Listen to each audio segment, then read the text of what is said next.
Seja bem-vindo ao canal Informação Cristã. Antes de continuar, deixe um like e inscreva-se no canal para continuar recebendo novos vídeos. Muito obrigado e que Deus te abençoe.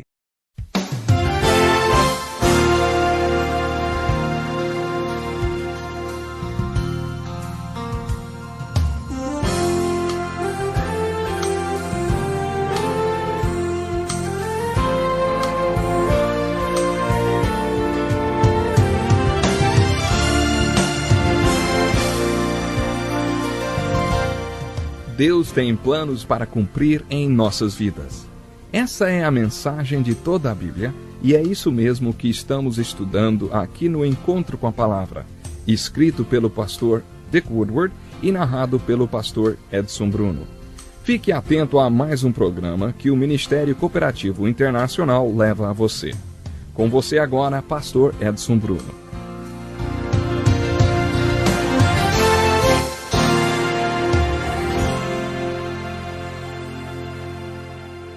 É com grande alegria que dou as boas-vindas a você para mais um encontro com a Palavra.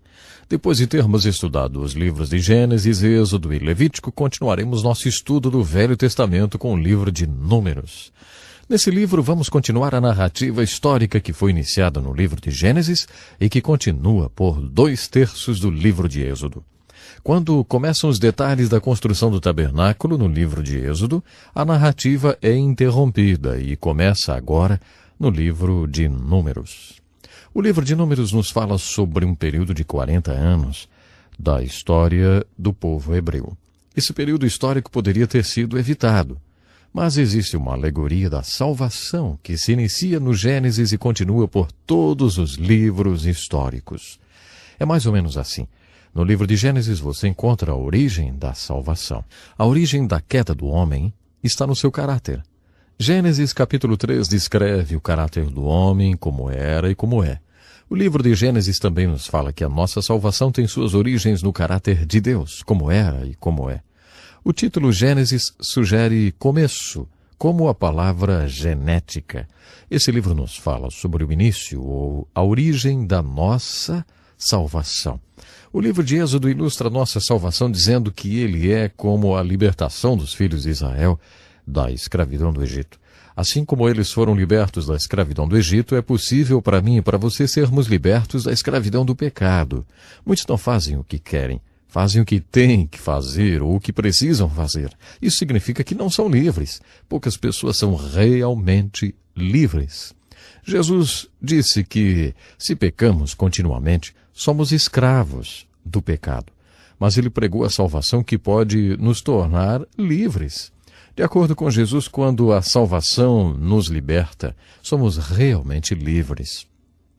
Essa salvação é alegoricamente representada para nós no livro de Êxodo, quando o povo de Deus foi liberto da escravidão sob a qual vivia no Egito.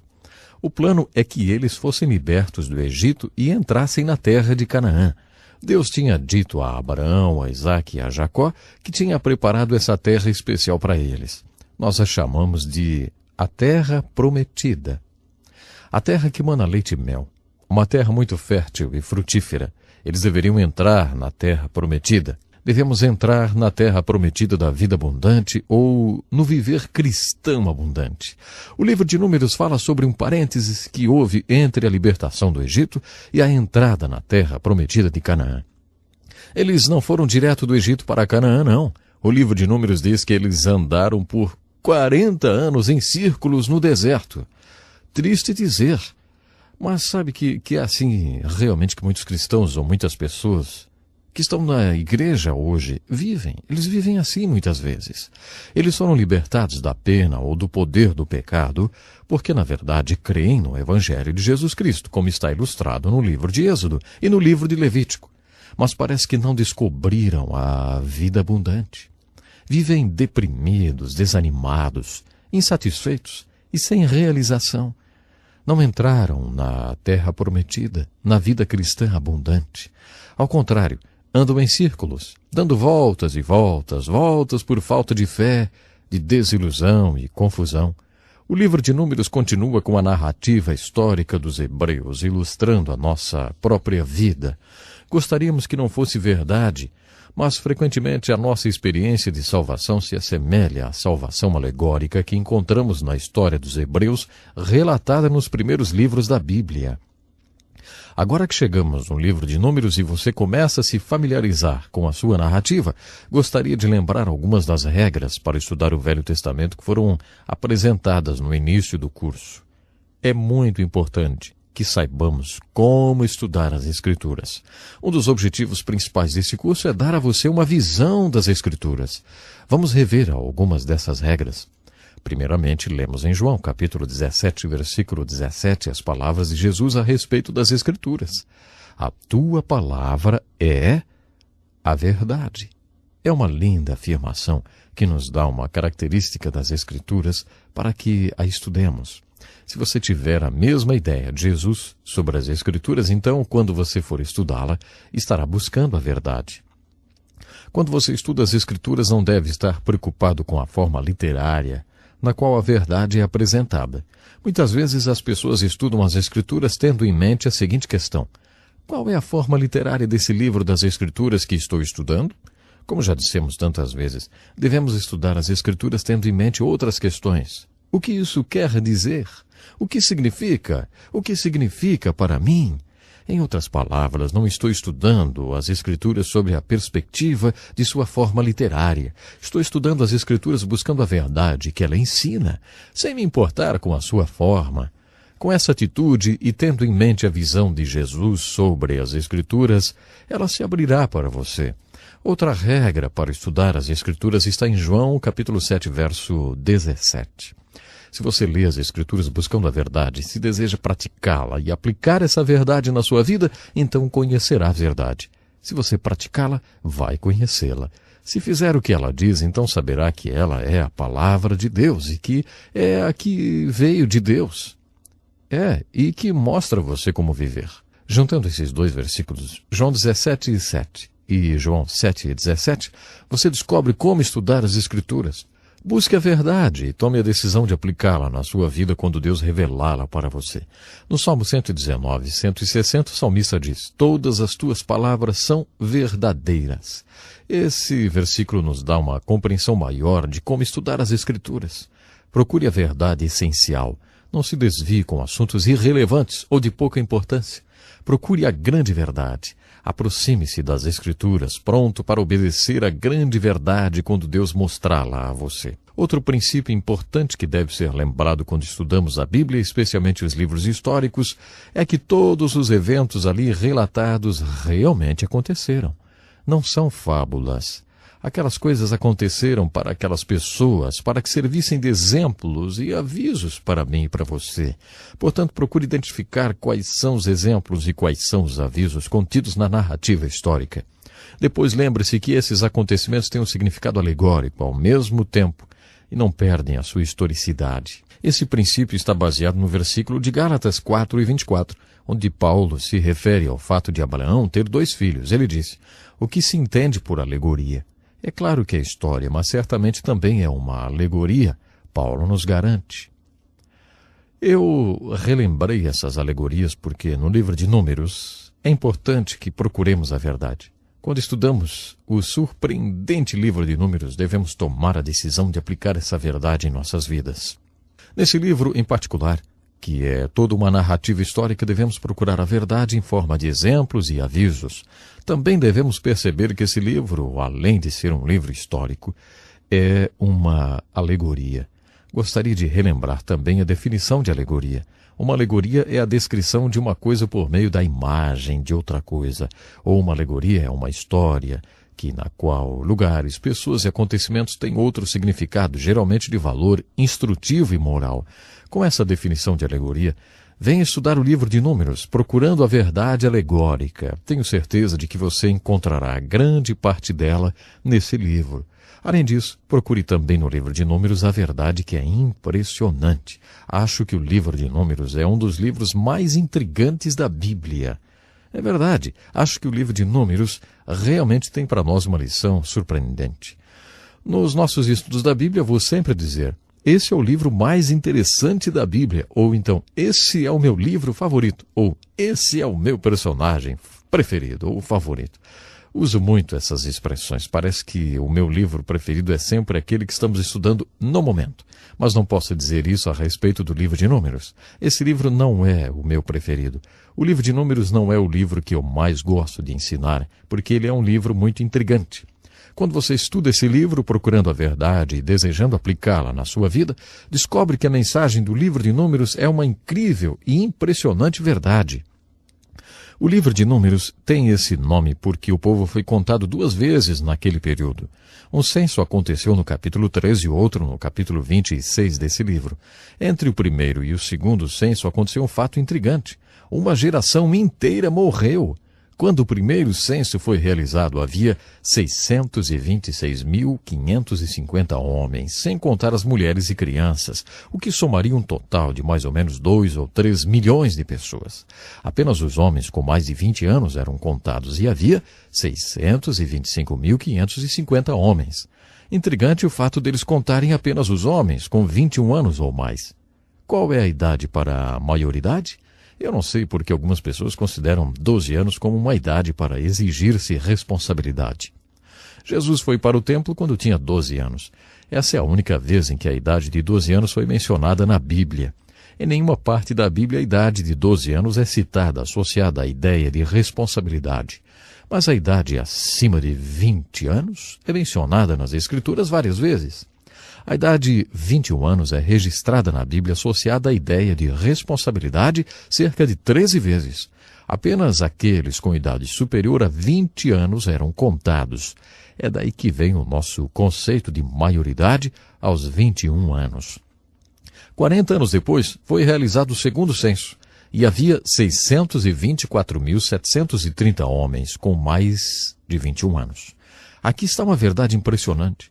Quando foi realizado o segundo censo, todos os que foram contados no primeiro censo, 38 anos antes, estavam mortos, com exceção de Josué e Calebe. Todos aqueles homens com idade superior a 20 anos e suas mulheres, caso tivessem, estavam mortos quando o segundo censo foi realizado. Essa é uma verdade muito importante no livro de Números. Se você observar o livro de Números e a razão dessas mortes, encontrará uma verdade que, além de alegórica, é impressionante. A verdade é, por causa da falta de fé de que Deus cumpriria sua promessa, Deus disse, vocês morrerão nesse deserto. Nenhum de vocês com idade superior a 20 anos que tenha murmurado contra mim entrará na terra prometida. Apenas Calebe e Josué poderão entrar. Vocês disseram que seus filhos se tornariam escravos dos povos dessa terra. Pelo contrário, eu os farei entrar seguros nessa terra que vocês desprezaram. Quanto a vocês, seus corpos ficarão no deserto e vocês peregrinarão no deserto por 40 anos. Desse modo pagarão pela sua falta de fé até que o último de vocês caia morto no deserto. Eu ensinarei a vocês o que significa me rejeitar. Todos vocês morrerão nesse deserto. Eu quero deixar com vocês agora um desafio. No livro de Números lemos sobre a morte de uma geração inteira dos filhos de Israel porque eles não creram. Enquanto estudamos o livro de Números, pergunte a si mesmo, o que isso quer dizer? O que significa? O que significa para mim? Você crê em Deus? Você confia nas suas promessas? É intrigante, é impressionante quando nós, assim como os israelitas do Velho Testamento, não cremos em Deus. Mais uma vez o nosso tempo acabou, portanto eu lhe convido, junte-se a nós no nosso próximo encontro, quando continuaremos nosso estudo no livro de Números e veremos como poderemos aplicar essas verdades em nossas vidas. Até o nosso próximo encontro com a palavra. Deus abençoe. Que lição importantíssima. Obrigado, pastor Edson Bruno. Prezado ouvinte, coloque em prática o que você ouviu aqui. Sem dúvida, sua vida será grandemente abençoada.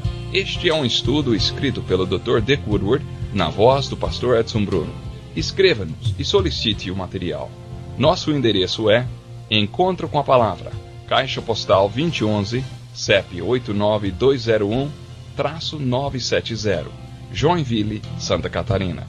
Até o nosso próximo encontro com a palavra.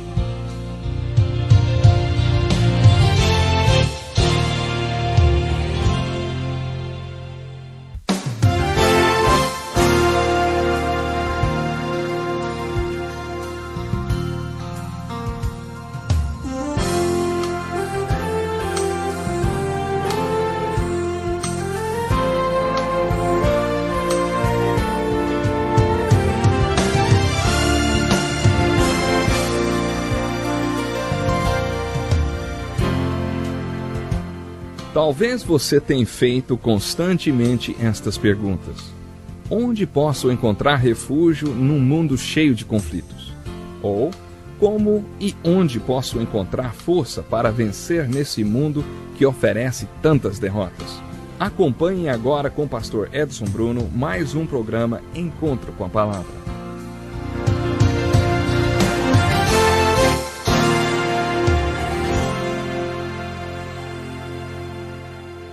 Bem-vindo a mais um programa Encontro com a Palavra, onde juntos estamos estudando a Palavra de Deus. Estamos fazendo esse estudo tendo em mente encontrar respostas para 3 perguntas. O que isso quer dizer? O que significa? O que significa para mim? Estamos estudando agora o livro de Números, que possui muitas lições espirituais para aprendermos e aplicarmos em nossa vida. Quanto mais estudo as verdades contidas no livro de Números, mas eu me convenço, de que o capítulo mais impressionante desse livro é o 14. Nesse capítulo, Deus tentou provar que estava com eles várias vezes quando o povo estava andando no deserto. Deus fez milagres e tentou dar uma base para a fé deles, tentou dar fé para que o povo de Israel acreditasse que poderiam sim atravessar o rio Jordão e invadir a terra de Canaã. Você pode perguntar, por que eles não foram do Egito direto para a terra de Canaã, logo acima de Jericó? Em vez disso, eles saíram do Egito, atravessaram o Mar Vermelho, desceram o Monte Sinai, depois foram para Cades Barneia e só andaram em círculos durante 40 anos. No primeiro capítulo de Deuteronômio está escrito que levaria apenas 11 dias para ir direto do Egito para Canaã. 11 dias! Por que eles não fizeram isso? Não era só uma questão de sair marchando de um ponto a outro. Outros povos bem hostis ocupavam a terra de Canaã. Eles precisariam de muita coragem para obedecer a ordem de invadir a terra de Canaã. Por isso que eles não creram, Eles não tiveram fé para invadir a terra. Deus falou 10 vezes que faria milagres espetaculares para que eles pudessem invadir aquela terra. Deus queria dar uma base de fé, para que eles tivessem sim fé suficiente para entrar na terra de Canaã. Mas eles andaram em círculos durante 40 anos. Em várias ocasiões cometeram pecados horríveis e Moisés teve que ser sacerdote e profeta. Moisés subiu o Monte Sinai como sacerdote e intercedeu por eles junto a Deus. Moisés orou, Senhor, perdoa-os, perdoa-os. Moisés era uma pessoa tão especial que Deus perdoou o povo 10 vezes. O capítulo 14 é um dos capítulos mais impressionantes da Bíblia. Mais uma vez, Moisés estava no Monte Sinai e orou. O Senhor é longânimo, grande em benevolência, que perdoa a iniquidade e a transgressão, que o culpado não tem por inocente, e o Senhor visita a iniquidade dos pais sobre os filhos até a 3ª e 4ª geração. Perdoa a iniquidade deste povo, segundo a grandeza da tua benignidade, como também perdoaste a este povo desde a terra do Egito até aqui. Agora, esse é o ponto impressionante dessa história. O Senhor disse, conforme a tua palavra lhe perdoei. Porém, tão certo como eu vivo, e que a glória do Senhor encherá toda a terra, nenhum dos homens que viram a minha glória e os meus sinais que fiz no Egito e no deserto, e me tentaram essas 10 vezes e não obedeceram a minha voz, nenhum deles verá a terra que prometi com juramento a seus pais. Nenhum daqueles que me desprezaram a verá. Nesse deserto cairão os vossos cadáveres, como também todos os que de vós foram contados no recenseamento de 20 anos para cima, e que murmuraram contra mim. Não entrareis nesta terra, a respeito da qual eu jurei de nela vos fazer história, salvo Calebe e Josué. Mas a vossos filhos, os quais dizeis que seriam levados como presas, eu os introduzirei nela, e eles conhecerão a terra que desprezastes. Quanto a vós, porém, os vossos cadáveres cairão nesse deserto, por causa das vossas infidelidades, até que vossos cadáveres se consumam no deserto. Que tristeza caiu sobre o acampamento quando Moisés transmitiu ao povo as palavras de Deus, hein? Eles se levantaram no outro dia bem cedo e começaram a caminhada para a terra prometida. Eles disseram, pecamos, subiremos ao lugar que o Senhor prometeu. Mas Moisés disse, não subais, sereis derrotados diante de vossos inimigos, porque vos desviaste do Senhor, ele não será convosco, e caireis à espada. Esse capítulo é muito impressionante por vários motivos. Ele nos ensina algo sobre nosso relacionamento com Deus. Quero deixar isso bem enfatizado. Não há aqui nenhuma referência alegórica à salvação. A aplicação alegórica referente à salvação está ilustrada quando Moisés pediu que Deus os perdoasse e Deus diz: eu os perdoo, Moisés. Não há dúvidas quanto ao perdão. Eu os perdoo. Isso é salvação. Mas na vida cristã, na vida de fé, na vida espiritual, existe mais do que nosso perdão. Além do perdão, existe também o glorificar a Deus, servindo-o e entrando onde Ele nos manda entrar. É isso que está ilustrado aqui. A Bíblia afirma que há propósitos para a nossa salvação. Eles não cumpriram esses propósitos. O apóstolo Paulo coloca dessa forma: pela graça sois salvos, por meio da fé. De acordo com Paulo, não somos salvos por causa das nossas boas obras, mas somos salvos para boas obras, as quais Deus preparou para que andássemos nelas. Paulo afirma que somos feitura de Deus, criados em Cristo Jesus para as boas obras, as quais Deus preparou para que andássemos nelas. A terra prometida representa essa verdade de maneira alegórica. Deus é muito paciente, infinitamente paciente. Deus também é gracioso. Creio que o capítulo 14 de Números, o capítulo-chave desse livro, fala que todos nós atingimos um momento de decisão. Nesse momento, depois de muita graça e paciência, decidimos se vamos ou não fazer a vontade de Deus nas nossas vidas. Sou fascinado por aviões. Não entendo nada de mecânica, mas tenho fascinação pelo voo dos aviões, principalmente um Boeing 747, o Jumbo. Eu não me conformo com um avião tão grande, levantando-se da pista, enfim. Um dia atendi um piloto, conversei com um piloto de um 747. Eu me esqueci da hora conversando com ele sobre aviões e sobre o que é pilotar um deles. Ele me contou sobre a aterrissagem de um 747. Ele falou: quando você tem que aterrissar um desses aviões grandes, tem um momento que você tem que decidir pela aterrissagem. Depois que você atingiu esse ponto, não dá mais para abortar. Você tem que pousar ou então causa um acidente. Não tem escolha. O capítulo 14 está falando sobre nosso relacionamento com Deus. Mais uma vez quero enfatizar que ele não está falando sobre salvação. A salvação é baseada na graça, não em obras. Esse capítulo tem a ver com encontrar a perfeita vontade de Deus para a sua vida e o propósito para o qual ele nos criou e nos salvou. Creio que exista um ponto em que Deus mostre 10 vezes para você quem ele é. Pode ser que Deus tente umas 10 vezes fazer com que você veja a vontade dele para a sua vida e que te encoraje a fazê-la, ou seja, a fazer a vontade dele. Mas esse capítulo tão impressionante mostra que podemos chegar num ponto com Deus que ele diga: chega, já basta. No capítulo 1 de Romanos, Paulo usa uma expressão 3 vezes. Ele diz: Deus os entregou. Não quer dizer que Deus desistiu do homem. Deus nunca desiste do homem, mas acaba entregando ao que ele quer. Deus nos fez criaturas com livre escolha e Deus não vai contrariar nossa vontade. A livre escolha é sagrada para Deus. Ele nos fez com livre arbítrio. Ele fará tudo o que puder para que vejamos a sua vontade e a pratiquemos, mas ele chega a um ponto que diz: está muito bem, façam do jeito que vocês quiserem então. É isso que vocês querem? É isso que vocês vão ter. Eu vou encontrar outro que faça a minha vontade, e ele sempre encontra, né? No livro de Esther, lemos que ela foi comissionada para ser salvadora do povo judeu que estavam prestes a serem aniquilados na Medo-Pérsia. Eles buscaram Esther, que tinha se tornado rainha da Pérsia. Deus posiciona o seu povo, da mesma forma que fez com José no Egito, Daniel na Babilônia e Moisés no palácio de Faraó. Esther estava no palácio do imperador persa. Quando os judeus estiveram frente a um genocídio, eles a procuraram e disseram: Esther, interceda por nós junto ao imperador. Se alguém entrasse na presença do imperador persa sem ser convidado e ele não estendesse o cetro para essa pessoa, ela poderia ter sua cabeça decepada. Esther lembrou aos judeus esse fato. Ela disse: o rei não tem me chamado há 2 meses? O seu tio, que era um homem de Deus, respondeu: Esther, se você não livrar o povo de Deus, Deus vai livrá-lo de outra forma. O livramento virá de outro jeito. Não há dúvidas quanto a isso. Mas pode ser exatamente essa a razão de você fazer parte desse reino. Foi por isso que Deus colocou você lá. Esther é um exemplo tão bonito. Ela disse: diga a todos os judeus que orem e jejuem. Eu vou me apresentar ao rei. Se eu perecer, pereci. Ela colocou sua vida em jogo e o livramento do povo de Deus veio por meio dela. Creio que a aplicação da história de Esther seja essa. Se você não fizer a vontade de Deus, Deus não será um perdedor.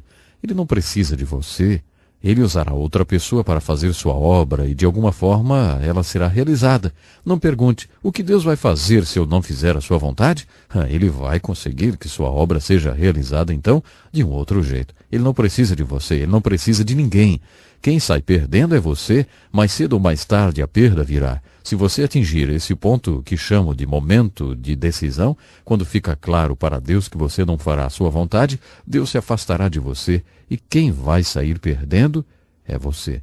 Então, vale a pena fazer a vontade de Deus, não?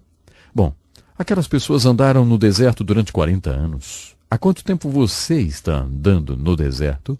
Há quanto tempo você foi salvo? Há quanto tempo Deus libertou você do Egito espiritual? Há quanto tempo Deus começou a mostrar a sua terra prometida a você? Há quanto tempo Deus tem tentado mostrar para você o que o apóstolo Paulo chama de a boa, agradável, perfeita vontade de Deus? Existe a boa, agradável e perfeita vontade de Deus para cada um de nós. Quando Deus nos criou, Ele jogou fora a forma. Isso mesmo, não há ninguém como você. Esse é o plano de Deus, sim. Deus não só fez você uma pessoa única, como também tem um plano único para a sua vida. Deus quer fazer algo com você que é único e especial. Não importa quem você é ou qual seja o seu dom. Deus salva uma pessoa porque Ele tem um plano para ela. Pense no apóstolo Paulo. Deus olha para ele e vê um homem que odeia os seguidores do caminho, ou aqueles que seguem a Jesus Cristo. Saulo de Tarso está fazendo o papel do general nazista Adolf Eichmann. Na verdade, Saulo não matava os judeus, mas os prendia para que fossem deportados e executados. Esse era o seu objetivo, prendê-los para que depois fossem mortos. Seu nome causava terror nos corações dos cristãos. Deus olha para Paulo e diz, eu tenho um plano para esse homem. Sim, eu tenho um plano para ele. Então ele salva Saulo na estrada de Damasco. Deus falou com o velho Ananias e o instruiu para batizar Saulo. Ananias retrucou dizendo que Saulo era inimigo da igreja. Então Deus mostrou a Ananias qual era o seu plano para Saulo. Olha, ele levará o meu nome perante gentios, reis e os judeus. Deus sempre teve um grande plano para a vida de Saulo de Tarso, conhecido como Paulo. Por isso que o apóstolo Paulo enfatiza que devemos provar e experimentar qual seja a boa, agradável e perfeita vontade do nosso Deus. E fazer a vontade de Deus, essa é a mensagem do livro de Números. É essa verdade que procuramos nesse livro. Olha, talvez não seja tarde demais para descobrir qual seja a boa, agradável e perfeita vontade de Deus para a sua vida também. Você já descobriu qual é a vontade de Deus para a sua vida? Descubra e faça a vontade de Deus. Vale a pena. Até o nosso próximo programa. Que lição importantíssima. Obrigado, pastor Edson Bruno. Prezado ouvinte, coloque em prática o que você ouviu aqui. Sem dúvida, sua vida será grandemente abençoada. Este é um estudo escrito pelo Dr. Dick Woodward, na voz do pastor Edson Bruno. Escreva-nos e solicite o material. Nosso endereço é Encontro com a Palavra, Caixa Postal 2011, CEP 89201-970, Joinville, Santa Catarina. Até o nosso próximo encontro com a palavra.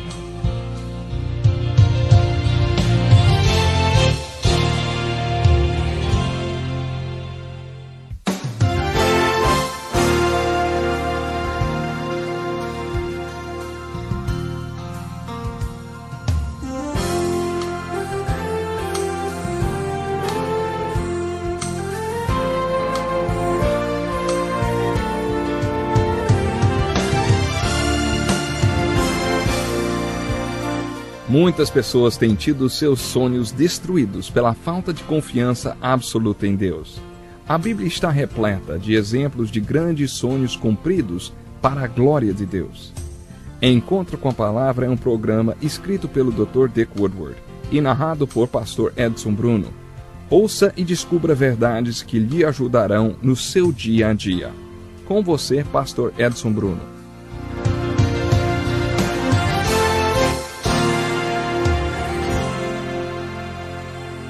Bem-vindo ao Encontro com a Palavra, um curso que nos ajuda a estudar a Bíblia. Estamos estudando o livro mais importante do mundo e estamos felizes por você ter se unido a nós nesse curso. Vamos continuar o estudo do Velho Testamento e especificamente do Pentateuco, os primeiros 5 livros do Velho Testamento. Na nossa última aula paramos no livro de Números. Vimos que o livro de Números nos apresenta a verdade usando alegorias, uma verdade impressionante que nos desperta se estivermos apáticos. Mas uma verdade que pode encorajar nossos corações se estivermos no centro da vontade de Deus. Lembre-se que há uma alegoria sobre a salvação que começa no livro de Gênesis e continua nesses primeiros 5 livros da Bíblia. Sempre, segundo a ordem do Senhor, os filhos de Israel seguiam viagem. E segundo a ordem do Senhor, paravam e se acampavam. Permaneciam acampados todos os dias em que a nuvem repousava sobre o tabernáculo. Quando a nuvem se detinha muitos dias sobre o tabernáculo, os filhos de Israel cumpriam a ordem do Senhor e não partiam. Se acontecia de a nuvem deter-se poucos dias sobre o tabernáculo, segundo a ordem do Senhor, permaneciam acampados. E segundo a ordem do Senhor, partiam. Sabe, essa é uma linda história de um milagre que para nós simboliza a unção do Espírito Santo e o ser cheio do Espírito. Lembre-se que a tenda de adoração mais tarde, no Novo Testamento, torna-se a figura dos nossos corpos. O Espírito Santo nos unge, habita em nós e nos enche da mesma forma como ele fez naquela tenda de adoração, no tabernáculo. Quando aplicamos esse milagre do livro de Números, descobrimos uma verdade surpreendente. Você pode perguntar: se a nuvem os guiava, se quando a nuvem se movimentava, eles também se movimentavam, então por que a nuvem não os fez passar direto pelo deserto, pelo rio Jordão e finalmente para a terra prometida? Se eles estavam seguindo a orientação de Deus, por que andavam em círculos? Acho que há uma grande verdade aqui, se pensarmos que Deus tem limitações. Deus realmente tem limitações por causa das nossas fraquezas, claro, não das dele. Deus nos fez criaturas com capacidade de escolha. Isso para Deus é sagrado. Ele não vai violar a nossa liberdade de escolha, nunca. Em todo o universo, Deus nos deu a oportunidade de escolher. Somente para nós. Nós temos essa oportunidade. O que há de especial no homem se comparado a tudo mais que Deus criou na terra? Deus criou só uma criatura que pudesse fazer a vontade dele por livre escolha. Essa é uma parte muito importante do plano de Deus. Isso o limita na sua capacidade de nos dirigir.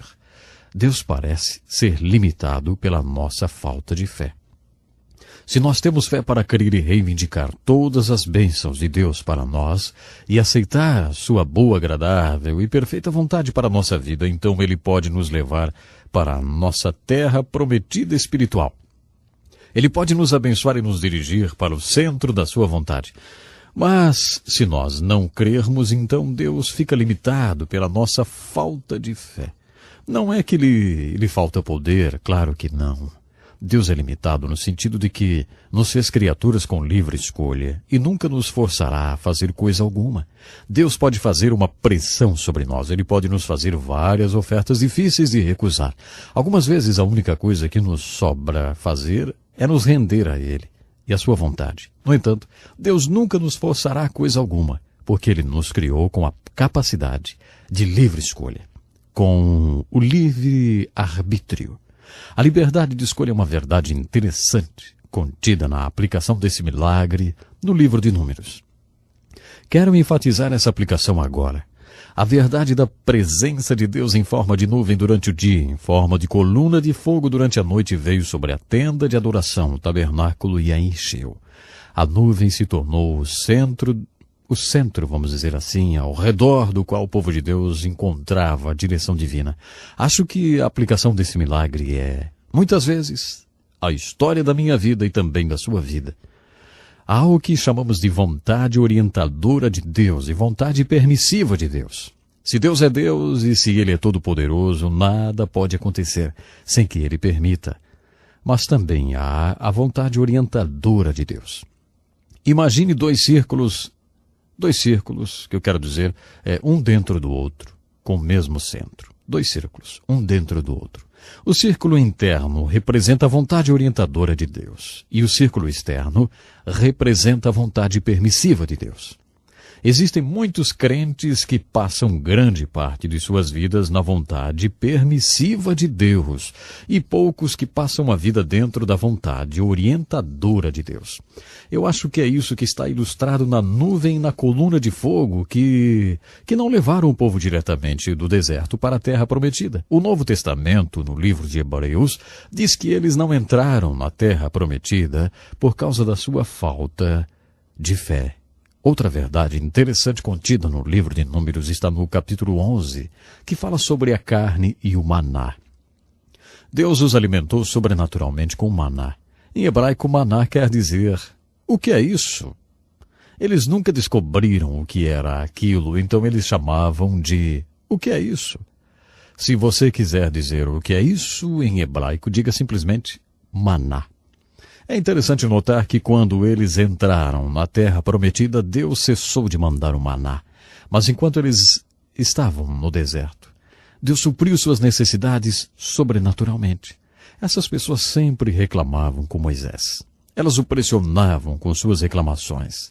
Parte disso está escrito no capítulo 11 de Números, onde se lê: então os egípcios que tinham vindo com eles começaram a ter saudades das coisas boas do Egito. Você percebe? Outras pessoas saíram no Êxodo junto com os hebreus. Eram os gentios, egípcios e etíopes que saíram junto com eles. Esses egípcios desejavam as coisas boas do Egito. Lembre-se que o Egito é um símbolo da nossa antiga vida de pecado no mundo. Há uma alegoria aí. Os filhos de Israel se juntaram a essas pessoas e choramingaram. Ah, se nós tivéssemos carne para comer. Ah, se tivéssemos um pouco das delícias do Egito. O ruim disso tudo é que eles preferiram carne ao maná. Esse não é o ponto. A questão está relatada no capítulo 11 do livro de Números. Várias vezes eles choramingaram. Ah, o Egito, que saudade do Egito. Eles não desejavam tanto assim a carne, eles desejavam o Egito. Alegoricamente, isso é uma figura do que acontece com aqueles que foram salvos e libertos. Deus os livrou da sua vida de pecado, do Egito espiritual. E depois de terem sido salvos e libertos, eles se voltam e dizem, ah, o Egito, que saudade. Sabe, eles começam a ter saudade dos seus antigos caminhos de pecados, dos amigos, dos relacionamentos. Quando alguém que foi liberto do Egito se volta e diz, ah, o Egito, isso entristece muito a Deus. Ele então diz a Moisés, diga ao povo para se purificar, porque amanhã terão carne. Diga-lhes que o Senhor ouviu seus lamentos por causa de tudo que deixaram no Egito. Aí está a questão, não era carne. Deus disse que lhes dará carne até que lhes saia pelos narizes. Ele disse, vocês rejeitaram o Senhor e vocês estão chorando por causa do Egito. Esse é o ponto. Depois que ele mandou a carne, também mandou uma praga. No Salmo 106, verso 15, isso é colocado da seguinte forma: de sorte que lhe satisfez o desejo, mas fez definhar as suas almas. E ele fez isso porque o povo desejou a carne e o Egito, e foi o desejo pelo Egito que entristeceu a Deus. Vemos nessa história uma grande verdade para ser aplicada. Novamente tem a ver com o fato de Deus ter nos feito criaturas com livre escolha. No Evangelho de João, quando Jesus encontrou-se com os apóstolos, a primeira coisa que ele perguntou foi, o que vocês querem? Foi exatamente isso que ele perguntou quando se encontrou com André e alguns outros discípulos. O que você quer? Você já percebeu que Jesus frequentemente testa as pessoas fazendo a pergunta, o que quer que eu faça por você? Ele disse para a mulher no poço, se você soubesse com quem está falando, o que pediria? Isso seria uma maneira de testar o caráter de nosso espírito. Imagine se você estivesse orando a Deus e ele perguntasse, ei, o que você quer? As Escrituras dizem que Deus nos dá conforme o desejo do nosso coração. Isso é um grande consolo, mas também é um grande desafio. Quais são os desejos do seu coração? Você anseia por riquezas verdadeiras, por coisas espirituais?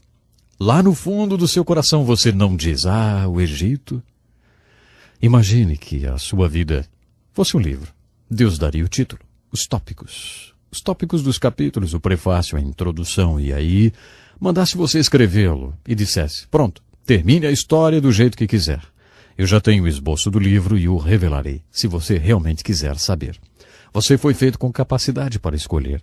Escreva a história do jeito que quiser. O que é que você escreveria, hein? Você pode ter o que quiser. Se quiser carne, Deus vai dar carne até que saia pelo nariz. Se quiser dormir por aí, se quiser viver uma vida de pecado, você pode. Há muita gente no mundo que quer fazer a mesma coisa. É só uma questão de tempo até que você as encontre. Você pode ter o que quiser, ou as riquezas verdadeiras, ou as riquezas espirituais que Deus quer dar. Você pode ter a boa, perfeita e agradável vontade de Deus para a sua vida. A vontade de Deus é perfeita, a vontade de Deus para a sua vida é sempre boa. A vontade de Deus é sempre perfeita. E de acordo com o ponto de vista de Deus, a única agradável para a sua vida. Você pode ter isso. Pode ter as riquezas verdadeiras ou pode ter o Egito. A escolha é sua. Não importa o que seja, Deus lhe dará. Acho interessante o fato de que o livro de Números mostra Deus respondendo reivindicações do povo de Israel. Mas mostra também que Deus fez definhar as suas almas. Isso é a vida de muitos crentes. É claro que no livro de Números encontramos o desafio para que não seja assim conosco.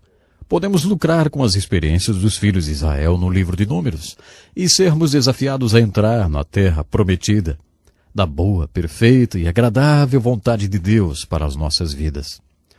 Quero terminar o estudo do livro de Números com a pergunta: você está vivendo a vontade de Deus para a sua vida ou está andando em círculos, hein? Com todo o meu ser eu exorto a que você decida no seu coração pela boa, perfeita e agradável vontade de Deus. Entregue a sua vontade à vontade de Deus incondicionalmente, para que você tenha a vontade dele na sua vida. A vida é curta demais e demais preciosa. O livro de Números está nas Escrituras para nos alertar que a paciência de Deus tem fim. Deus pode chegar num ponto com seu povo onde ele diz: está bem, vá em frente, faça do seu jeito, faça as coisas do seu modo. Eu vou encontrar outra pessoa que faça minha vontade, para que eu seja glorificado. Mas, querido ouvinte, eu espero que esse não seja o seu caso. Espero que você deseje realmente conhecer e seguir a vontade de Deus. Esteja conosco na próxima lição para quando novamente teremos aí o nosso encontro com a palavra. Até lá então. Que lição importantíssima. Obrigado, pastor Edson Bruno. Prezado ouvinte, coloque em prática o que você ouviu aqui. Sem dúvida, sua vida será grandemente abençoada. Este é um estudo escrito pelo Dr. Dick Woodward, na voz do pastor Edson Bruno. Escreva-nos e solicite o material. Nosso endereço é Encontro com a Palavra, Caixa Postal 2011, CEP 89201-970, Joinville, Santa Catarina. Até o nosso próximo encontro com a palavra.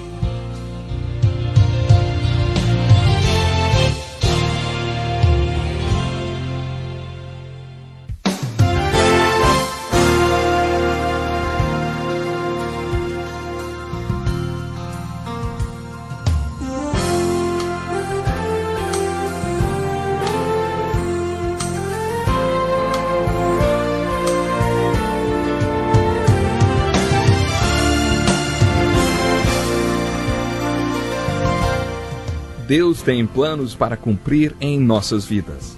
Essa é a mensagem de toda a Bíblia e é isso mesmo que estamos estudando aqui no Encontro com a Palavra, escrito pelo pastor Dick Woodward e narrado pelo pastor Edson Bruno. Fique atento a mais um programa que o Ministério Cooperativo Internacional leva a você. Com você agora, pastor Edson Bruno.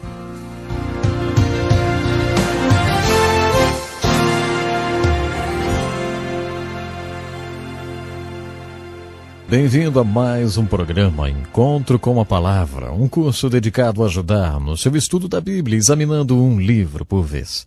O objetivo desse curso é ajudá-lo a entender a Palavra de Deus, para que você possa cada vez mais aplicá-la na sua vida. Estamos estudando as aplicações práticas para a nossa vida contidas no livro de Números, na Bíblia Sagrada. Um outro acontecimento interessante no livro de Números está descrito no capítulo 13, quando eles mandaram espiões para observar a terra de Canaã. Eu tenho certeza que você já conhece essa história. Eles são enviados para observar a terra, o seu povo, ver se eram muitos ou poucos, fortes ou fracos. Os espias tinham que observar as cidades para ver se elas estavam desprotegidas ou se eram cidades fortificadas difíceis de serem conquistadas. Quando os 12 espias voltaram, não tinham como descrever a fartura daquela terra. Eles trouxeram caixas de uvas que, de tão grandes, eram necessários 2 homens para carregá-los em varas. Você já pensou nisso? Bom, isso nos dá uma ideia da indescritível fartura daquela terra. Mas os espias também viram que os povos eram gigantes, guerreiros e bem organizados. Suas cidades eram tremendamente fortificadas. Os espias então disseram: eles são tão grandes que nos sentimos como gafanhotos perto deles. Agora vamos ver um outro tipo de mas no relatório dos espias. Mas Calebe animou o povo quando se apresentou diante de Moisés. Vamos subir de uma vez e tomar as cidades, porque nós podemos conquistá-las. Calebe e Josué foram os únicos a darem uma perspectiva positiva. Todos os outros espias foram negativos em seus relatórios. Deus fica tão impressionado com isso, e eu acho muito interessante que o livro de Números nos apresenta exatamente isso. E o livro de Números nos mostra que o Senhor fica disposto a trocar tudo mesmo. Um povo de mais ou menos 2 ou 3 milhões de pessoas, ele troca por apenas 2 homens. Ele diz: todos vocês morrerão no deserto, todos vocês. Mas esses 2 homens, Calebe e Josué, eu levarei comigo para a terra prometida, porque eles seguiram e creram em mim. Isso é incrível. Um dos maiores personagens das Escrituras em termos de fé é esse homem simples chamado Calebe. A história continua de uma maneira muito interessante. Em Josué 14, 45 anos depois, quando o povo já tinha atravessado o Jordão e entrado em Canaã, chegam à cidade de Hebrom. Quando Calebe trabalhou como um dos 12 espias, ele foi até lá. Ele viu a cidade e achou que aquela era a mais linda que ele já tinha visto. Ele ficou muito animado com a cidade e acreditou que Deus lhe daria capacidade, sim, capacidade de conquistá-la. Quando relatou isso para Moisés, Moisés lhe disse: Calebe, quando finalmente nós entrarmos lá, você terá a cidade de Hebrom. Ela será toda sua. Depois de andar durante 40 anos no deserto, Calebe marcha diante de Josué e diz: Ei, você se lembra o que Moisés nos falou quando apresentamos o relatório para ele? Eu já tinha andado 40 anos no deserto e estava em Canaã havia 5 anos. Eu tinha 40 anos quando Moisés me fez aquela promessa. Agora eu tenho 85 anos. Mas eu vou dizer uma coisa. Tenho a mesma força que tinha aos 40. Ainda sou capaz de ir até lá, entrar na cidade, e Deus irá comigo e poderei conquistar a cidade de Hebrom. Dê-me Hebrom. Então Josué deu a cidade de Hebrom a Calebe e ele a conquistou. Você está vendo? Calebe é um bonito personagem. Quando aquele povo estava no deserto lamentando, chorando e reclamando tanto que Deus teve que mandar serpentes para picá-los, Calebe agiu diferente porque tinha os olhos focados na terra prometida. Se perguntassem a Calebe o que ele achou do deserto, ele diria: eu me lembro daquelas uvas lá de Hebrom, do solo fértil e da beleza da cidade. Calebe nunca perdeu essa visão. Quando aqueles espias voltaram e apresentaram seu relatório, 10 deles eram como a maioria da liderança hoje em dia. Eles eram especialistas no que podemos chamar de gigantologia. Eles sabiam tudo sobre os problemas e obstáculos. Sabe, geralmente quando você apresenta um projeto que necessita de muita fé para ser conduzido, é essa a reação que vemos. Se você tiver 12 homens na liderança, 10 deles serão especialistas em gigantologia, ou em focalizar os obstáculos e os problemas somente. Eles vão apresentar todas as razões pelas quais o projeto não vai dar certo e não deve ser levado adiante. Homens como Calebe e Josué não veem os gigantes, mas veem Deus. É claro que eles veem os gigantes, eles veem os problemas, claro, mas eles estão sempre vendo Deus. Os problemas são grandes, mas o Deus deles é maior. Homens com essa visão são raros. mas extremamente valiosos. Acho interessante que no livro de Números de toda uma geração, Deus leve apenas esses 2 homens para a terra prometida, homens que tiveram uma fé tremenda.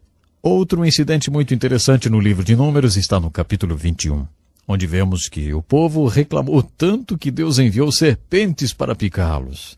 Muitos pastores gostariam de ter um barril cheio de serpentes para soltá-las na congregação de reclamões. Isso mostra o quanto Deus odeia a reclamação e a lamentação. A reclamação é o oposto de fé. Deus manda serpentes para picar esses que reclamam. Então, quando vários deles estão morrendo por causa das picadas das cobras, Deus envia uma mensagem de misericórdia. Deus diz a Moisés: pegue uma serpente de bronze e erga numa vara no meio do acampamento. Todo aquele que foi picado por serpente irá até o centro do acampamento, olhará para a serpente de bronze que está erguida, e então será sarado da picada. Muitos dos que reclamaram e foram picados pelas serpentes disseram: isso desafia todas as leis da ciência médica. O que olhar para um pedaço de bronze tem a ver com uma picada de cobra? Esses então morreram que nem moscas. Mas outros disseram: isso não é muito científico, mas pelo menos é uma esperança. Eu estou morrendo. Estou inchando como um sapo. Eu estou morrendo por causa dessa picada. Essa é a única esperança que eu tenho. Esses foram carregados até o centro do acampamento ou se arrastaram até lá. E quando olharam para a serpente de bronze, foram curados da picada. Simples assim. Esse é um dos grandes milagres da Bíblia. Uma linda história. É interessante que esse milagre do Velho Testamento seja apenas mais um, até que você chegue no capítulo 3 do Evangelho de João. Nesse capítulo, Jesus faz uma aplicação. Jesus mostra que, mesmo tendo sido grande, ele não é apenas mais um milagre do Velho Testamento. Jesus tinha passado a noite conversando com um rabi chamado Nicodemos, para quem falou: eu tenho que ser levantado numa cruz. Assim como Moisés levantou aquela serpente numa vara, eu tenho que ser levantado numa cruz porque sou o único filho de Deus. Como o único filho de Deus levantado na cruz, eu serei a única solução de Deus para o problema do pecado do mundo. Eu deverei ser levantado na cruz porque, como único filho de Deus e única solução de Deus, serei o único Salvador providenciado por Deus. Eu sou o único Salvador que Ele enviou. No 3º capítulo de João, versículos 14 e 21, Jesus faz a mais dogmática de suas afirmações. Ele fez muitas afirmações dogmáticas do tipo: eu sou o caminho e não há outro. Ele diz também: devo ser levantado como Moisés levantou aquela serpente de bronze. E quando as pessoas olhavam ela, eram curadas das picadas das serpentes.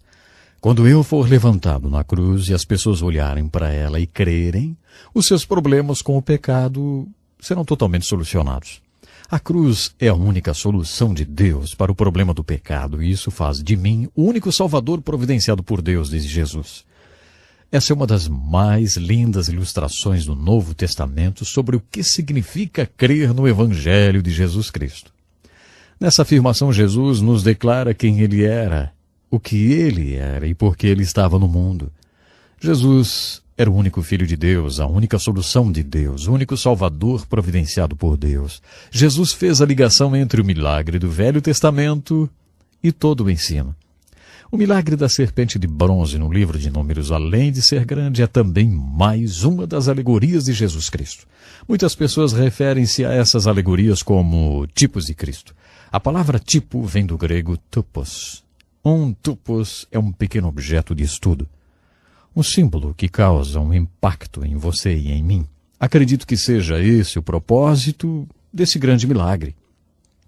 No livro de Números, vemos várias verdades alegóricas e interessantes. É interessante ver o que acontece quando a tenda ou o tabernáculo é erguido e a nuvem veio sobre ela, enchendo-a e tornando-a o centro de orientação divina para todo o povo. A maneira como Deus guiou aquele povo é uma figura alegórica linda e interessante de como Deus nos guia hoje pelo seu Espírito. Acho interessante a alegoria da história da carne e do maná e o que Deus disse quando eles tiveram saudade do Egito. Vocês querem isso, é? Então é isso que vocês terão. Considero uma aplicação devocional muito forte. Deus suprirá as nossas necessidades, mas se insistirmos em ter alguma coisa que não é da vontade dele, ele vai permitir que nós tenhamos. Mas isso vai definhar as nossas almas. Acho interessante ver quando eles mandaram os espias. Os 12 voltaram, mas apenas 2 tiveram fé. 10 não tiveram. É interessante perceber que aqueles 10 espias morreram porque não tiveram fé e nunca entraram na terra prometida. Finalmente, é alegórico e interessante ver o que o Evangelho de Jesus Cristo declarou de maneira tão clara e dogmática, fazendo menção da história das picadas das serpentes e de como as pessoas deveriam apenas olhar para a serpente de bronze. Porque se elas simplesmente olhassem com fé, seriam salvas, mesmo que não fizesse sentido olhar para aquele símbolo. Da mesma forma que a serpente de bronze era semelhante às serpentes, Jesus era semelhante aos homens. E assim como a serpente foi levantada, Jesus também foi levantado na cruz. Todos que olharem para ele com os olhos espirituais serão salvos da mordida do pecado. Eu gostaria de saber se você já olhou para Jesus Cristo levantado na cruz. Você já colocou a sua fé e confiança em tudo que Jesus fez por você na cruz? Ele é a única solução, porque Jesus Cristo é o único Salvador. Ele quer ser o seu Salvador. Se você nunca tomou esse passo de fé, então faça isso hoje. Inclusive, você pode entrar em contato conosco. Temos literatura que explica como você pode tomar esse passo de fé na sua vida e ter certeza do seu destino eterno. Por hoje é só, nosso tempo já se foi. Então, até o nosso próximo programa. Que lição importantíssima. Obrigado, pastor Edson Bruno. Prezado ouvinte, coloque em prática o que você ouviu aqui. Sem dúvida, sua vida será grandemente abençoada. Este é um estudo escrito pelo Dr. Dick Woodward, na voz do pastor Edson Bruno. Escreva-nos e solicite o material. Nosso endereço é Encontro com a Palavra, Caixa Postal 2011, CEP 89201-970, Joinville, Santa Catarina. Até o nosso próximo encontro com a Palavra.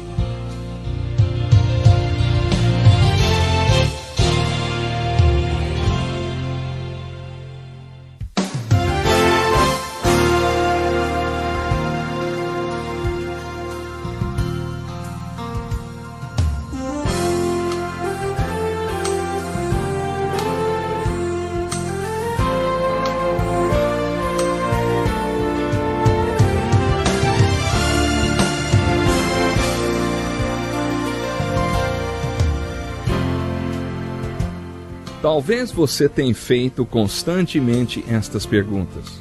Onde posso encontrar refúgio num mundo cheio de conflitos? Ou, como e onde posso encontrar força para vencer nesse mundo que oferece tantas derrotas? Acompanhe agora com o pastor Edson Bruno mais um programa Encontro com a Palavra.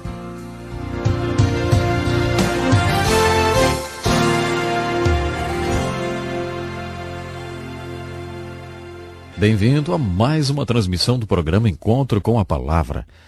Que alegria poder estar mais uma vez junto com você. Em nosso estudo já chegamos ao livro de Números, onde descobrimos uma verdade alegórica, fascinante e também impressionante. Continuando o estudo dessa impressionante verdade e às vezes espantosa, gostaria que nos concentrássemos em mais algumas páginas do livro de Números. Por exemplo, no capítulo 12, há uma passagem de Moisés que é muito interessante. Sabe, eu fico impressionado com o que o livro fala sobre a grandeza de Moisés. O último capítulo de Deuteronômio afirma que ele era um homem inigualável, um dos mais importantes homens de Deus que já existiu. Em vários trechos do livro de Números, lemos como ele era especial e importante. No capítulo 12, versículos 3 e de 5 a 8, lemos as seguintes palavras. Moisés era um homem muito manso, mais do que todos os homens que havia na terra. Uma das palavras mal interpretadas na Bíblia é a palavra manso. Jesus disse, Bem-aventurados os mansos. Você lembra? Esta palavra não significa que pessoas fracas são abençoadas de maneira especial. Não é isso que a palavra manso quer dizer.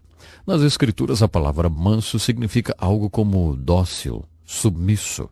Imagine um cavalo garanhão, um cavalo forte. Quando esse cavalo é domado, recebe freio na boca, cabresto na cabeça e sela nos lombos. Não quer dizer que tenha se tornado fraco. Ele está manso. É esse o significado de manso na Bíblia. Jesus disse: tomai sobre vós o meu jugo e aprendei de mim, porque eu sou manso. Em que sentido Jesus era manso? Ele era manso porque sempre fazia a vontade de seu Pai. Ele podia dizer: eu sempre faço aquilo que agrada ao Pai. Ele se tornou manso porque aceitou completamente o jugo da vontade do Pai. Jesus nos disse: tomai o meu jugo e sede mansos. Quando Saulo de Tarso se converteu, quando ele conheceu a Jesus de forma tão dramática a caminho de Damasco, e perguntou: quem é, Senhor? E depois disse: Senhor, que queres que eu faça? Seu nome foi trocado de Saulo para Paulo. Saulo quer dizer poderoso. Paulo significa pequeno ou ninguém. O que aconteceu com Saulo de Tarso a caminho de Damasco foi que ele simplesmente tornou-se manso. É isso que mansidão quer dizer. Quando entendemos a definição da palavra manso, compreendemos o elogio feito a Moisés. Moisés era um homem muito manso. Temos aqui uma grande declaração a respeito de Moisés e Arão. No nosso último estudo vimos que Deus trocou uma nação de mais de 2 milhões de pessoas por apenas 2 homens. Você lembra? Caleb e Josué, porque eles creram em Deus e o seguiram incondicionalmente. Agora vemos Deus falando que trocaria a nação inteira por um homem apenas. Ele disse: com pestilência o ferirei e o rejeitarei, mas farei de ti povo maior e mais forte do que este. Dá para perceber quais são os valores de Deus? Deus valorizou tanto assim esse homem manso porque ele estava disposto a fazer a vontade de Deus. Por isso Deus trocaria toda uma nação por um homem apenas. Acho isso impressionante. Impressionante também é a intimidade que Moisés tinha com Deus. No livro de Êxodo, Deus disse a Moisés que havia um lugar perto dele que ele queria que Moisés habitasse. E Moisés decidiu que era nesse lugar onde ele queria estar. Moisés queria estar perto de Deus, e ele estava perto de Deus como ninguém tinha antes ficado. Ele estava tão perto de Deus e Deus o valorizava tanto que chegaria a trocar uma nação inteira por ele. Sabe, isso é impressionante. Continuando o estudo da vida de Moisés, é impressionante ver que Moisés não entrou na terra prometida. No final, Deus não trocou uma nação inteira por Moisés. Deus trocou a nação inteira por Caleb e Josué. O pecado de Moisés, no capítulo 20, é um dos mistérios do livro de Números. Algumas vezes achamos que Deus não é justo, e esse é uma das vezes. Talvez que muitas pessoas até chegam a pensar: Deus, isso não é justo. Quando você vê Moisés, um homem tão importante, e o erro sem importância que cometeu, você se pergunta por que Deus o puniu dizendo que ele não poderia entrar na terra prometida. O relato continua assim. Disse o Senhor a Moisés: toma a vara, ajunta o povo, tu e teu irmão Arão. Na presença deles ordenei a rocha que dê as suas águas. Assim lhes tirareis água da rocha, e dareis a beber ao povo e aos seus animais. Então Moisés tomou a vara de diante do Senhor, como lhe tinha ordenado. Moisés e Arão reuniram o povo diante da rocha, e lhes disseram: ouvi agora, rebeldes, porventura tiraremos água desta rocha para vós? Então Moisés levantou a mão e feriu a rocha 2 vezes com a sua vara.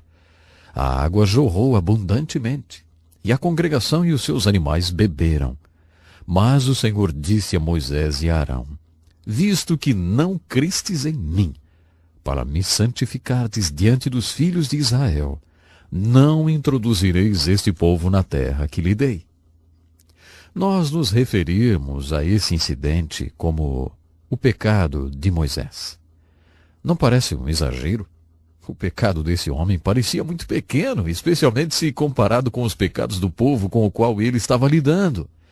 Quando você pensa em toda a paciência que ele teve no deserto durante 40 anos, em tudo que ele teve que aguentar, e porque uma vez ele perdeu a paciência, Deus disse: chega, Moisés, você não vai entrar na terra prometida.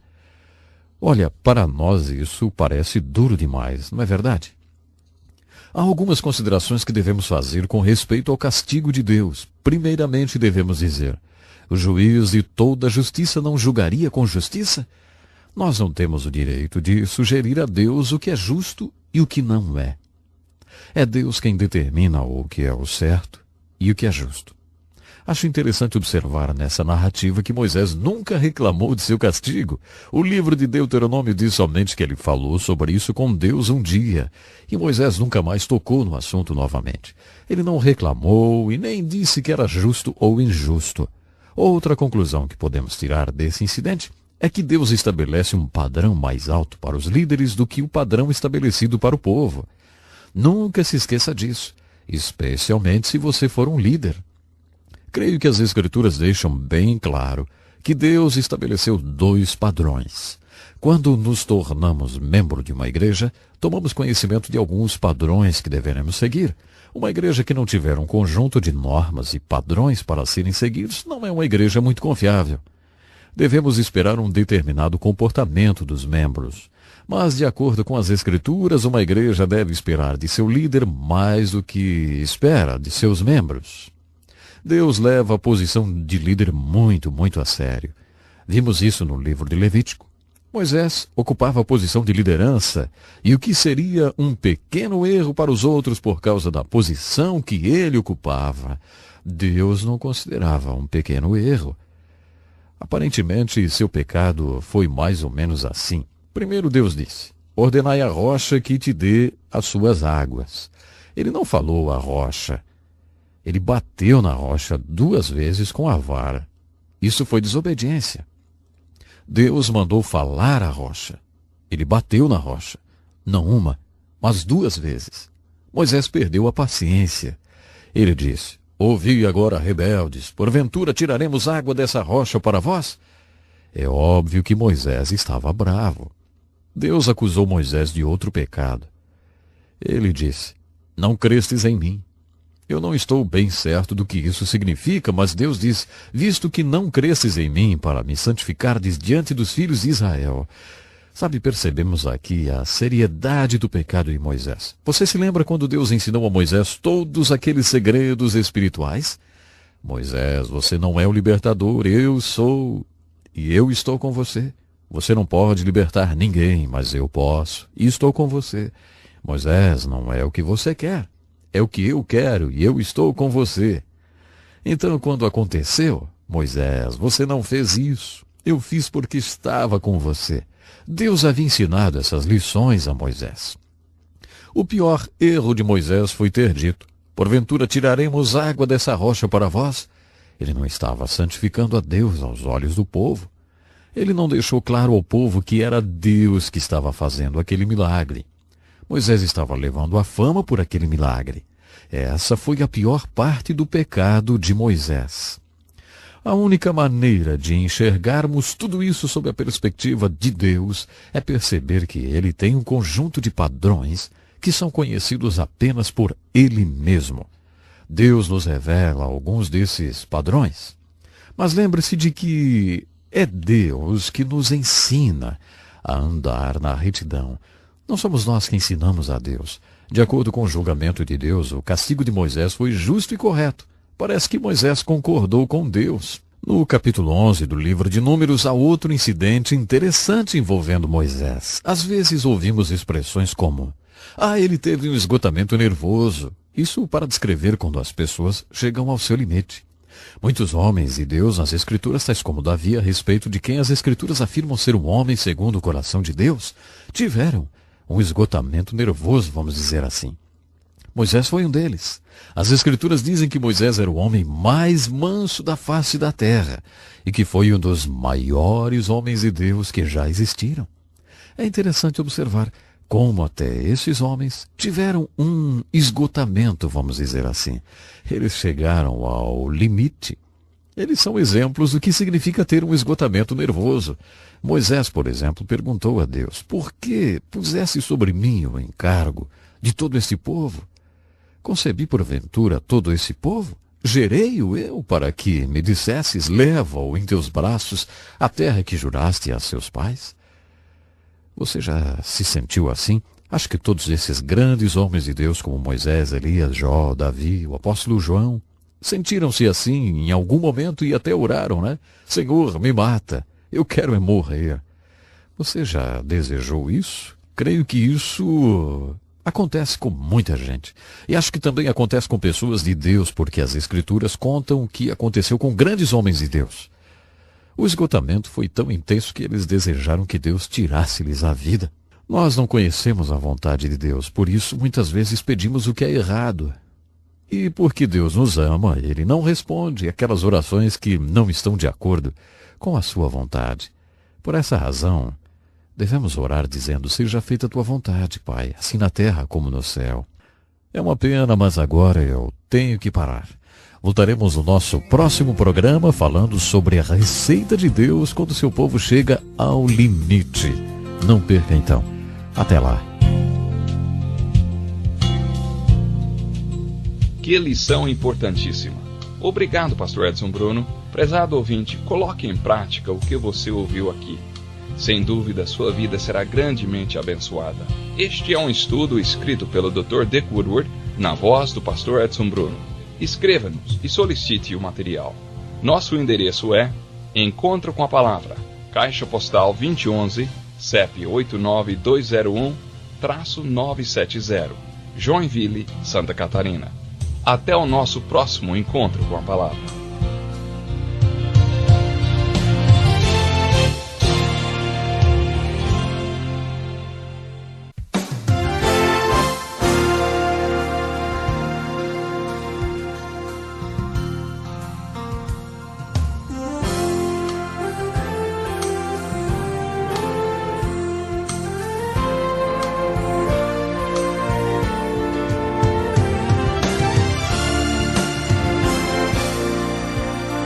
Muitas pessoas têm tido seus sonhos destruídos pela falta de confiança absoluta em Deus.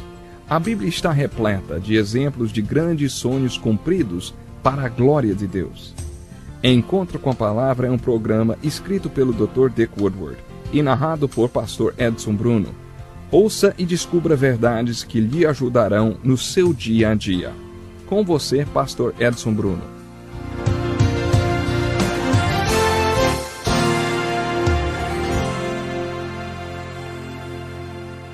Olá, estamos de volta para mais um Encontro com a Palavra, um estudo da Santa Palavra de Deus.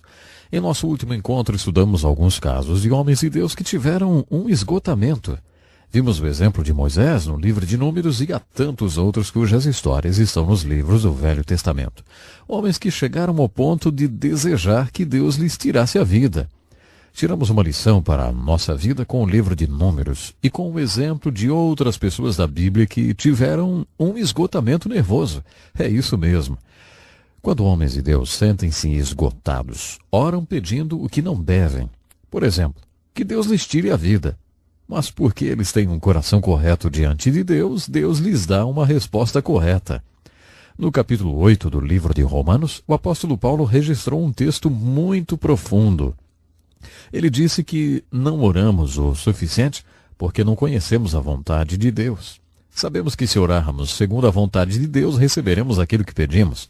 Mas o problema é que na maioria das vezes não fazemos a mínima ideia de qual seja a vontade do nosso Deus. Por isso não oramos. Em Romanos capítulo 8, versos 26 a 28, Paulo afirma que devemos orar mesmo que oremos errado. Se você orar errado, mas o seu coração estiver correto diante de Deus, o Espírito Santo que habita em você e conhece a vontade de Deus, intercederá por você, de acordo com a vontade de Deus. Em outras palavras, se você orar errado e seu coração estiver correto diante de Deus, Deus dará a você o que é certo, mesmo que você não saiba o que é e como orar. Parece que funciona assim. Se o seu coração está correto diante de Deus, não tem como você não ser respondido. Mesmo que você diga, Deus, me mate. Estou deprimido, quero deitar e morrer. Deus não vai matar você, mas vai dar aquilo que você realmente precisa. No caso de Moisés, ele deu 70 homens para o ajudarem. Deus respondeu mais ou menos assim. Você acha que você tem que fazer tudo sozinho? Olha, Moisés, isso é um trabalho em equipe. Você precisa convocar mais pessoas do povo para ajudá-lo. Arrume 70 homens e traga-os ao tabernáculo. Eu porei neles o mesmo espírito que está em você. Isso não quer dizer que Deus tirou a liderança de Moisés. Significa que Deus dividiu a responsabilidade da liderança. Ele ordenou que Moisés repartisse essa responsabilidade com outras pessoas. Ele ungiu 70 homens. O sogro de Moisés já tinha sugerido que ele fizesse isso lá no capítulo 18 de Êxodo. Aparentemente, Moisés implementou a ideia quando Deus mostrou que isso era a ideia dele e não do seu sogro, que não pertencia ao povo escolhido de Deus. Elias, você lembra? Orou falando que queria morrer. Deus respondeu, Elias, você anda negligenciando a manutenção do seu templo, o seu corpo. Agora, deite-se aqui e durma um pouquinho. Então Deus fez cair um profundo sono sobre Elias, e quando estava no meio do sono, Deus o despertou e disse, coma alguma coisa agora. A comida tinha sido providenciada sobrenaturalmente e Elias comeu. Depois Deus disse, agora volte a dormir um pouco mais. As Escrituras dizem que quando Elias acordou do seu segundo sono, a energia que Elias ganhou com aquela carne durou 40 dias. Será que você, líder, não está precisando dormir um pouquinho mais? Olha, pense nisso, viu? Bom, se você ler todo o esforço físico que Elias fez quando desafiou os profetas de Baal, perceberá que ele estava esgotado fisicamente. Um dos versículos sobre restauração mais importantes da Bíblia é o Salmo 23 e verso 3, em que Davi diz, restaura-me o vigor, guia-me nas veredas da justiça por amor do seu nome. Quando negligencio o meu corpo ou meu espírito e fico esgotado, tenho que passar por uma restauração. Em Números capítulo 11, Moisés foi a Deus esgotado, sem forças. Deus disse, você precisa que sua alma seja restaurada, Moisés. Vou mostrar a você como fazer isso. Mostrarei alguns caminhos de justiça. Quero que você ande nesses caminhos de justiça durante 5 anos. Os caminhos de justiça o levarão à restauração. É assim que Deus restaura o seu povo quando está esgotado. Não é como macarrão instantâneo, ou café instantâneo, ou chá instantâneo. Vivemos num mundo muito impaciente, não é mesmo? Queremos tudo instantaneamente. Deus não nos dá as coisas de maneira instantânea. Pode ser que ele nos dê algumas coisas instantaneamente, mas a restauração que vemos na vida de Moisés é muito prática. Deus disse, mostrarei os caminhos de justiça que restaura sua alma. Reúna 70 homens para ajudar você. Divida a carga, Moisés. Vamos dar uma organizada por aqui. Vamos nomear algumas pessoas e delegar tarefas a elas. Tão prático como a receita que ele deu a Elias. O que chama minha atenção é pensar que um homem tão importante quanto Moisés também pecava e chegava ao seu limite. Chegava ao seu limite, isso mesmo. Sabe que isso me consola até? Eu não sei quanto a você, mas consola-me quando vejo essas características tão humanas nos personagens da Bíblia. Faz-me bem ver que eram seres humanos comuns como eu. Assim não me sinto um caso perdido, não. Muitas pessoas pensam que quando nos convertemos, deixamos de ser humanos. Por isso acho importante que a Bíblia aponte as características humanas de seus personagens. Eles não são personagens mitológicos. São pessoas comuns, são tão humanos quanto você e eu. Mas acontece que eram seres humanos controlados pelo Espírito Santo de Deus. Por isso podiam fazer tudo o que fizeram. Gostaria de chamar a atenção para uma outra coisa no livro de Números. No capítulo 22 lemos a história da jumenta de um profeta. Você lembra? Deus queria fazer algo naquela ocasião, mas não encontrava um homem que o enxergasse, ouvisse e fizesse aquilo que ele queria. Deus tinha uma mensagem para dar e não encontrava um homem que falasse por ele. Sendo assim, Deus encontrou um burro que o enxergava e foi através dele que Deus falou. Lembram? Através da jumenta de Balaão. Quando eu estava fazendo o seminário, tive sérios problemas teológicos. Eu tinha uma questão martelando a minha cabeça e tinha dúvidas quanto à inspiração das Escrituras. Um dos meus maiores problemas era essa história de Números 22. Por alguma razão eu fiquei fixado nessa história. Perguntei aos meus professores super conservadores: escuta, eu tenho que crer que Deus falou através de um burro para ser salvo? Eu não sei por que a fixação nessa pergunta, mas eles ficaram realmente preocupados comigo e começaram a fazer reuniões de oração, porque eu tinha feito aquela pergunta. Você é salvo por causa da sua visão a respeito da inspiração da Bíblia ou porque crê no Evangelho de Jesus Cristo? Bom, na verdade essa era a minha pergunta, mas eu me fixei na questão do burrinho. Para mim era difícil acreditar que Deus tivesse falado através de um burro. Você já viu um jumento? Já ouviu o barulho que ele faz? Se você observar um jumento, perceberá porque não é nenhum elogio chamar alguém de jumento. O fato de Deus ter falado através de um jumento desafiava muito a minha fé. Conheço um pastor que certa vez foi a um banquete para donos de hotéis. O evento aconteceu numa cidade turística e sua principal fonte de renda eram os hotéis. O pastor foi convidado a fazer a abertura do banquete. Muitas vezes, em ocasiões como essa, os pastores ficam em evidência. Ele fez a abertura do programa, em que viria a ter momentos de constrangimento. O mestre de cerimônias contou várias piadas. Toda vez que ele contava uma de suas piadas, as pessoas olhavam para o pastor se perguntando o que ele tinha achado. O pastor não sabia como reagir. Todos sabiam que ele era um pastor. Será que ele deveria rir das piadas? Ele não estava confortável com aquela situação. Será que ele deveria demonstrar que não estava gostando daquela história? Como é que ele deveria reagir, hein? Foi então que lhe veio esse pensamento. Como Jesus reagiria? Através das Escrituras, ele sabia que Jesus gostava de reuniões como aquela. Jesus participou de banquetes com publicanos e pecadores. Ele não era contra festas, contra reuniões e festivais. Ele ia nesse tipo de evento. As pessoas gostavam da sua presença.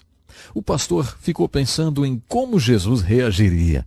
Foi então que orou: Senhor, como é que o Senhor iria lidar com essa situação, hein? Nesse momento que teve a revelação de que Jesus os amava, então lhe ocorreu: será que amo essas pessoas? Será que elas sabem que eu as amo de verdade? Ele estava sentado em frente ao prefeito da cidade. O prefeito tinha problemas com bebida e já estava bêbado quando eles começaram a conversar. O prefeito estava muito bêbado. Mais uma vez o pastor pensou: será que eu o amo? Será que ele sabe que eu o amo? Então o pastor começou a orar: Senhor, dê-me algum tipo de abertura para que eu possa mostrar a esse homem que realmente o amo. Um estava sentado de frente para o outro. Naquele momento o prefeito falou para o pastor: Ei, pastor, tenho um bom conselho para o senhor. Quando entrei para a política, alguém me disse: não chame as pessoas pelo que você vê nelas, mas pelo que elas realmente são. O pastor respondeu: Prefeito, muito obrigado pelo seu conselho. Na verdade, acho que ele é tão bom que farei um sermão sobre ele.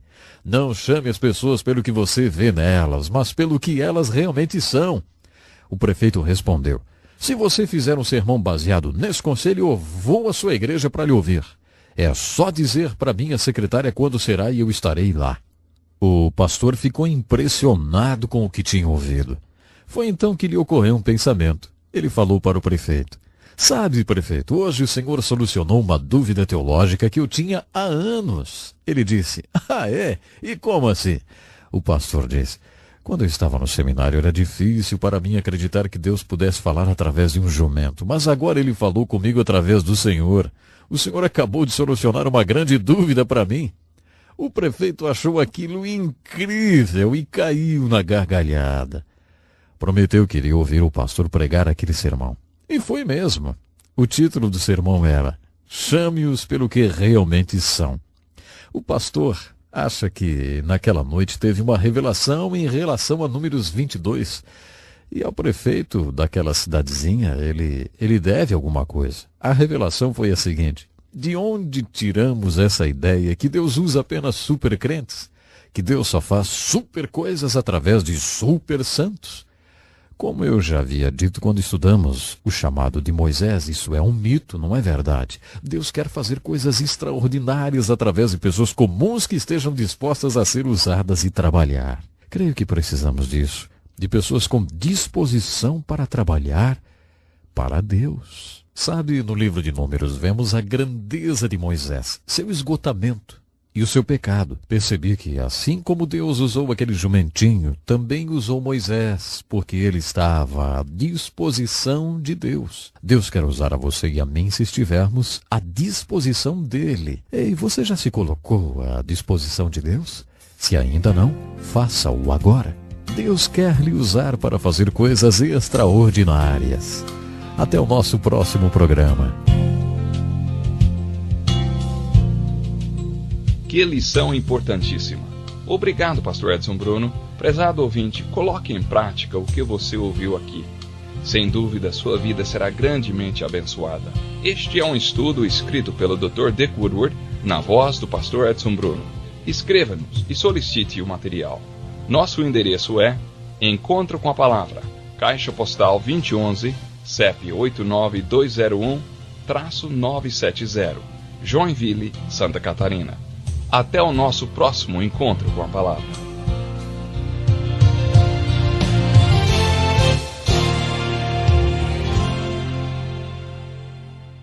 Obrigado por ter assistido um vídeo do nosso canal Informação Cristã.